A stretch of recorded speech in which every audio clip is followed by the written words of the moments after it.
What's up, everybody? One idea: that ordinary people have rights kings can't touch, lights a fuse that blows up empires on 3 continents. At the same time, coal and steam turn farm villages into smoke-belching factory cities.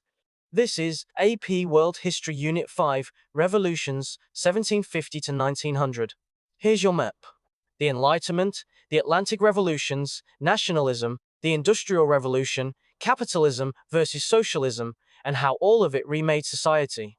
Stick with me to the very end, and I'll show you the single fastest way to lock all of this in before exam day. Let's get into it. Start with the idea engine, the Enlightenment. Thinkers said use reason, not tradition, to run society. Lock in 3 names. Lock. People have natural rights, life, liberty, and property, and a social contract. Government exists to protect them or gets replaced. Rousseau. Power comes from the people. Montesquieu. Split government so no one tyrannizes. These ideas fuel calls for democracy, abolition of slavery, and feminism, like Mary Wollstonecraft demanding rights for women. Hold on to these, because every revolution next runs on them. Now watch those ideas catch fire across the Atlantic. The American Revolution turns Enlightenment theory into a real independent republic. France explodes next. The Declaration of the Rights of Man proclaims liberty and equality, and they topple a king. The College Board wants you to see the chain reaction, one revolution inspiring the next. But the most radical one is still coming, and it terrifies every slaveholding empire on earth. Keep watching. This is the one to know cold. In the French colony of Saint-Domingue, enslaved people rose up under Toussaint Louverture and won. Lock this in. Haiti is the only successful slave revolt in history, the first nation born from enslaved people overthrowing their masters. They took the Declaration of the Rights of Man literally. If all men are equal, that means us too. Then the wave rolls into Latin America, where Simón Bolívar leads colonies to break free from Spain. Independence everywhere. Next force, nationalism. The belief that people sharing a language, culture, and history should rule themselves in one nation-state. This is glue and weapon at once. Watch it unify.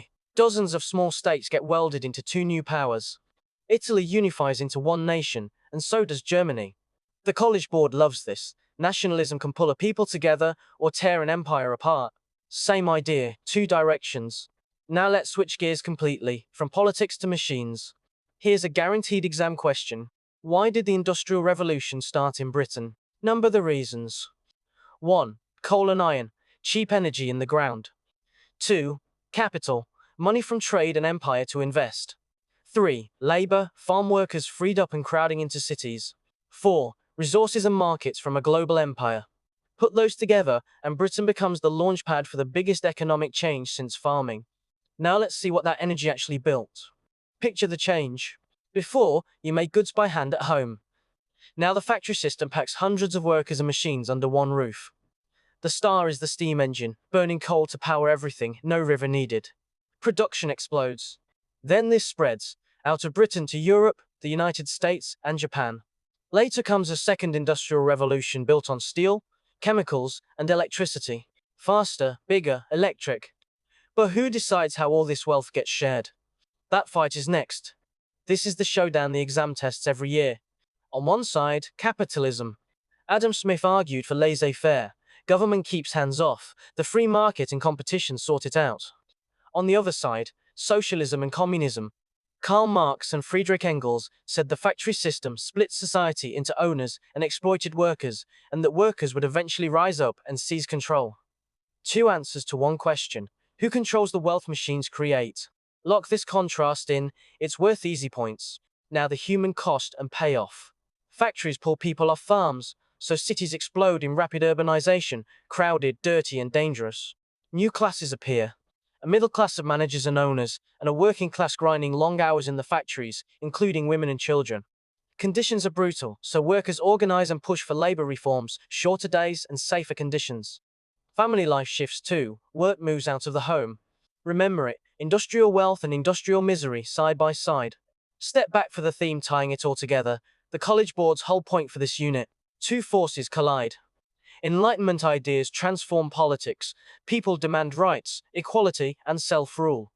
The Industrial Revolution transforms economies and societies, reshaping how people work, where they live, and which classes hold power.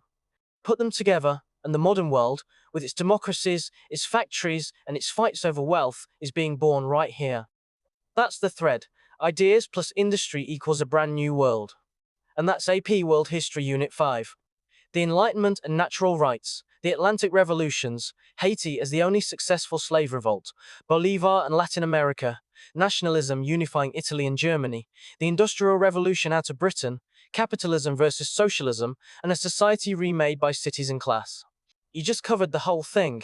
But here's the truth. Watching is not the same as knowing. Head to AIM 5 and practice Unit 5 for free with instant feedback on every question. Links below. Now go get that 5, and I'll see you in Unit 6.